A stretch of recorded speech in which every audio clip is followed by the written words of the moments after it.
Price the Lord Jesus. ಪ್ರೀತಿಯುಳ್ಳ ದೇವಜನರೇ, ಈ ವಾಕ್ಯಗಳನ್ನು ಓದುವಂಥವರು, ಕೇಳುವಂಥವರು, ಈ ಮಾತುಗಳಂತೆ ಕೈಕೊಂಡು ನಡೆಯುವಂಥವರು ಧನ್ಯರು. ಕೀರ್ತನೆಗಳು 127, ಸಾಮ್ 127.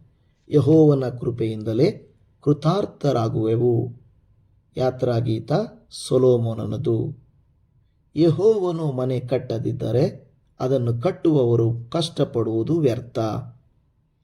ಯೆಹೋವನು ಪಟ್ಟಣವನ್ನು ಕಾಯದಿದ್ದರೆ ಕಾವಲುಗಾರರು ಅದನ್ನು ಕಾಯುವುದು ವ್ಯರ್ಥ.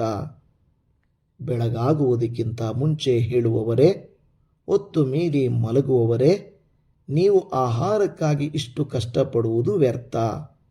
ಆತನು ಅದನ್ನು ತನ್ನ ಪ್ರಿಯರಿಗೆ ನಿದ್ರೆಯಲ್ಲಿಯೂ ಕೊಡುತ್ತಾನೆ. ಪುತ್ರ ಸಂತಾನವು ಯೆಹೋವನಿಂದ ಬಂದ ಸ್ವಾಸ್ಥ್ಯವು, ಗರ್ಭಫಲವು ಆತನ ಬಹುಮಾನವೇ. ಯೌವನದಲ್ಲಿ ಹುಟ್ಟಿದ ಮಕ್ಕಳು ಯುದ್ಧವೀರನ ಕೈಯಲ್ಲಿರುವ ಅಂಬುಗಳಂತಿದ್ದಾರೆ. ಇವುಗಳಿಂದ ತನ್ನ ಬತ್ತಳಿಕೆಯನ್ನು ತುಂಬಿದವನು ಧನ್ಯನು. ಊರು ಬಾಗಲಲ್ಲಿ ವೈರಿಗಳ ಸಂಗಡ ವ್ಯಾಜ್ಯವಾಡುವಾಗ ಅಂಥವರು ಅಪಮಾನ ಹೊಂದುವುದಿಲ್ಲ. ಆಮೇನ್.